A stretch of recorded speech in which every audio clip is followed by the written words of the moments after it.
lam yazal yabki manzon Allah bai gushe ba yana kuka yana sallah yana kuka hatta balla hijrahu sai da ya jike kumatu ne duka kumatu sun ka jike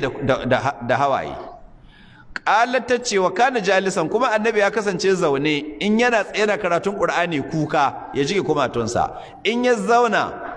da ya kasance zaune kuma fallam ya zale biki bai gushe ba yana kuka hatta ballale ya tausaye da ya jike gemanyarsa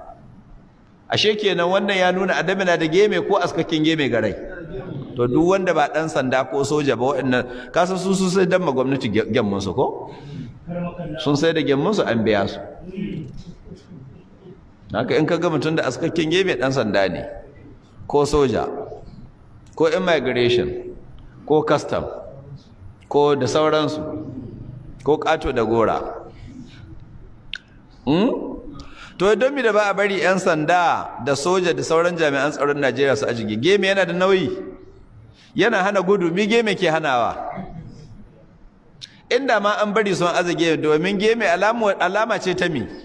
dattako kana abu aka cewa yanzu mai geme ka haka abu kaza yanzu 'yan sanda ga masu amsar naira 20 bisa titi inda an basu son aji geme in ka ce ka ce da gemen ka ofisa da gemen ka haka amsar naira 20 to amma da yake tarbiyya ce ta nasara wai tarbiyyar jami'an tsaron Najeriya nasaran Ingila mutanen Ingila waɗanda yake nasara ne bisa ga addinin nasara suke annabi ya haɗa mana nasara ba su aji geme shi yasa cikin hadisai ingantattu yake cewa khalafal yahuda ku saba ma yahudu ga wata rawaya ce khalafun nasara ku saba ma nasara ga wata rawaya ce khalaful mushrikina ku saba ma mushrikai sun kasance suna aski gemu su bar gashin baki to ku saba musu ko ku bar gemu ku yanki gashin baki to har yanzu wasu musulmi ba su saba musu sai ga musulmi da geme da gashin baki zaru ya aski geme to duk wanda ya san ba jami'in tsaro na ba ya sai dan ma gwamnati gemun sa ba don Allah ba aski geme me matsayin aji gemu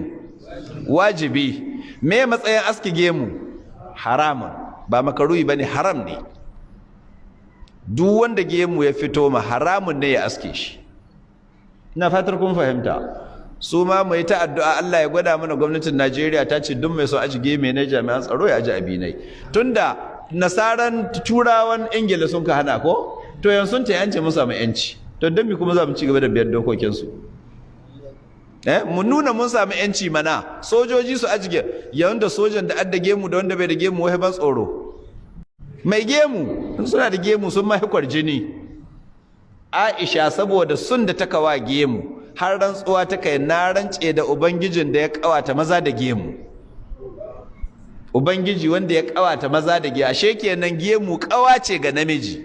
ka aske geme ka koma kamar hajiya me bambancin ka da hajiyarka don haka duk macen ahlus sunna mijinta ya aske gemu ta zanna sai ta tambaye ko ya bar gemun nan ko su rabu to tana zama da mace uwarta ni da shafa haba kai da shafa haba a gano wanda addattijo don haka mata ku rinka wa mazan ku hada suna nan yan siyasa masu aske gemu har abin ya koma fari kal amma dai har yanzu karkara ake yi hurhura ta fito an aske tun da kurciya har ga tsuha ya kama kuma an ki ajewa lahimmi gemu yayi ma sunna ce ta manzon Allah sallallahu alaihi wasallam kuma gemu annabi ba irin gemun larabawan makka na yanzu gaba kamar an shaye non arat dan cebet a'a manzon Allah yana da gemu mai tsawo kuma cikakke wani littafi yace in manzon Allah ya zauna ba a ganin gaba ne saboda gemu ya rufe shi gemu manzon Allah mai tsawo ne kuma cikakke ba dan period ba haka